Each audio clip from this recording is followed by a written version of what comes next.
Bom dia, boa tarde ou boa noite, meus caros alunos da Escola Cassiano Ribeiro. Aqui é Abraão Lincoln, seu professor de História, mais uma vez no ensino remoto emergencial em decorrência do Covid-19, dando continuidade à nossa disciplina de História. Bem, o que é que nós vimos na aula passada? Nós vimos a formação de um movimento chamado de humanismo, onde chegava o homem no centro de todas as relações humanas, com as suas habilidades físicas, científicas, psicológicas e emocionais, em destaque, em detrimento de toda uma teoria que havia que Deus era o centro do universo. Mas, como eu falei na aula passada, não foi uma teoria no primeiro momento conflituosa, mas sim de uma tentativa de misturar os dois pontos de vista, bebendo numa fonte clássica. E quando a gente fala em fonte clássica, são os moldes greco-romanos, ou seja, os estudos, as bases do mundo grego e do mundo romano. Mas isso é uma breve revisão da aula passada. Hoje, o objetivo é vocês entenderem o que foi uma chamada teoria heliocêntrica e o espírito científico que imperou naquela época. Época que eu estou dizendo é a transição do século XIV para o século XV, entrando no século XVI. É o período do Renascimento, é o período do humanismo e é o período do heliocentrismo. Se vocês terminarem essa aula sabendo o que significa o heliocentrismo, eu já me dou por satisfeito. Então, vamos às devidas explicações, meus caros alunos. Dando um passo para trás, a teoria que estava em voga naquela época era a teoria do geocentrismo. O que é que eu quero dizer com geocentrismo? A Terra é o centro de tudo. Todos os planetas, as constelações e inclusive o Sol, o nosso sistema planetário, a Terra era o centro de tudo. Essa era a opinião vigente na igreja, que era sustentada por um filósofo da antiguidade chamado Ptolomeu II. O que é que acontece? Acontece que no século XV, essa teoria entrou em choque.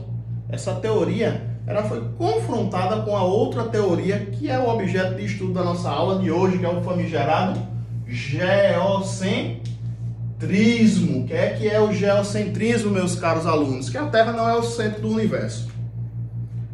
E nem o centro da nossa galáxia, nem o centro do nosso sistema planetário. A Terra ela gira em torno do Sol, não só ela, como todos os outros planetas. Essa teoria, pasmem, não era nova. Essa teoria ela já foi defendida há mais de 2000 anos atrás por um filósofo que vivia na antiguidade clássica que eu falei para vocês, o Aristarco. Ele dizia justamente isso.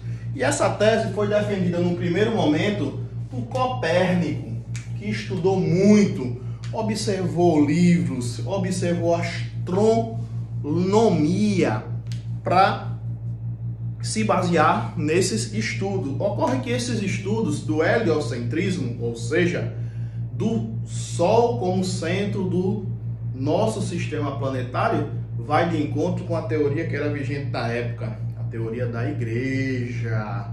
E polêmicas chegaram.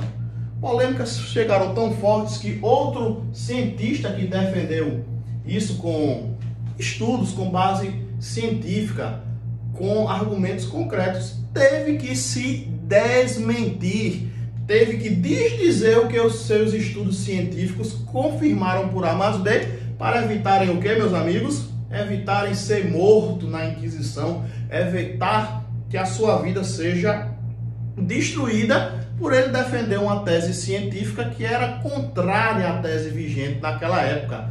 Galileu Galilei, italiano, fez isso.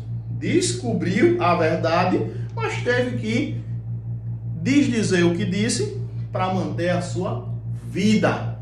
Fatos que marcaram a nossa história. Neste mesmo período, houve vários estudos, sobretudo em medicina, na área da fisiologia e da anatomia. A anatomia é a ciência que estuda a dissecação de cadáveres, estuda os ossos, as articulações, as junturas, os nervos, o funcionamento do ser humano por dentro. Mas a igreja nesse período ela via como um pecado mortal dissecar cadáveres para estudos. Associava tal práticas a bruxarias, a magia negra, as coisas satânicas e obscuras.